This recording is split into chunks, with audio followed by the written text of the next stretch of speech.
صحیح بخاری میں ہے کہ حضرت ابو بکر رضی اللہ تعالیٰ عنہ سے روایت ہے کہ حضور اقدس صلی اللہ علیہ وآلہ وسلم نے حجۃ الوداع کے موقع پر ارشاد فرمایا کہ زمانہ اب اپنی اسی بیت اور شکل میں واپس آ گیا ہے جو اس وقت تھی جب اللہ نے آسمان اور زمین کو پیدا فرمایا تھا۔ اس ارشاد سے مشرکین کی ایک غلط نظریہ اور طرز عمل کی تردید مقصود ہے، جس کا ذکر اس سورۃ توبہ کی آیت نمبر 37 میں موجود ہے۔ سال 12 مہینے کا ہوتا ہے، ان میں سے 4 مہینے حرمت، عظمت اور احترام والے ہیں، 3 تو مسلسل ہیں یعنی ذوالقعدہ، ذوالحجہ اور محرم، اور چوتھا مہینہ رجب کا ہے جو کہ جمادی الثانی اور شعبان کے درمیان ہے۔ اشہر الحرم کی فضیلت کا نتیجہ اور اس کا تقاضے کی اگر میں بات کروں، ان 4 مہینوں مطلب یعنی ذوالقعدہ، ذوالحجہ، محرم اور رجب کی عزت و عظمت اور احترام کی بدولت ان میں ادا کی جانے والی عبادات کے اجر و ثواب میں اضافہ ہوتا ہے، جبکہ گناہوں کے وبال میں بھی زیادتی ہوتی ہے۔ اس کا تقاضا یہ ہے کہ ان مہینوں میں عبادات کی ادائیگی اور گناہوں سے بچنے کا بخوبی اہتمام کرنا چاہیے۔ حضرات اہل علم فرماتے ہیں کہ جو شخص ان 4 مہینوں میں عبادت کا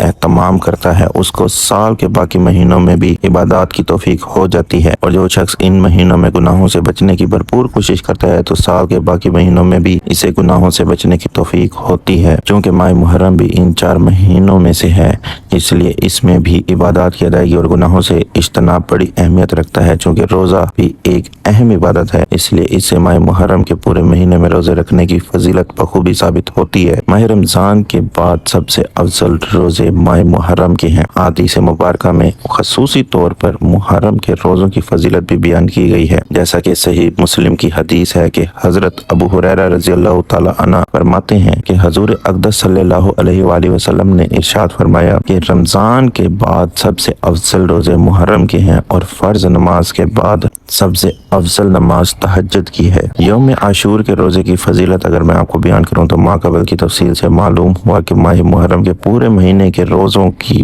بڑی فضیلت ہے، البتہ اس ماہ میں خصوصیت کے ساتھ عاشورہ یعنی محرم کی 10ویں تاریخ کے روزے کو بڑی فضیلت حاصل ہے کہ اس دن کا روزہ مہینے کے باقی ایام کے روزوں سے افضل ہے۔ روایات اگر میں آپ کو پڑھ کر سناؤں تو حضرت عبداللہ بن عباس رضی اللہ تعالیٰ عنہما فرماتے ہیں کہ حضور اقدس صلی اللہ علیہ وآلہ وسلم عاشورہ کے دن کے روزے اور ماہ رمضان کے روزوں کو دیگر ایام پر فضیلت دیتے تھے۔ حضرت ابو قتادہ رضی اللہ تعالیٰ عنہ فرماتے ہیں کہ حضور اقدس صلی اللہ علیہ وآلہ وسلم نے ارشاد فرمایا کہ عاشورہ کے دن روزہ رکھنے سے پچھلے 1 سال کے صغیرہ گناہ معاف ہو جاتے ہیں۔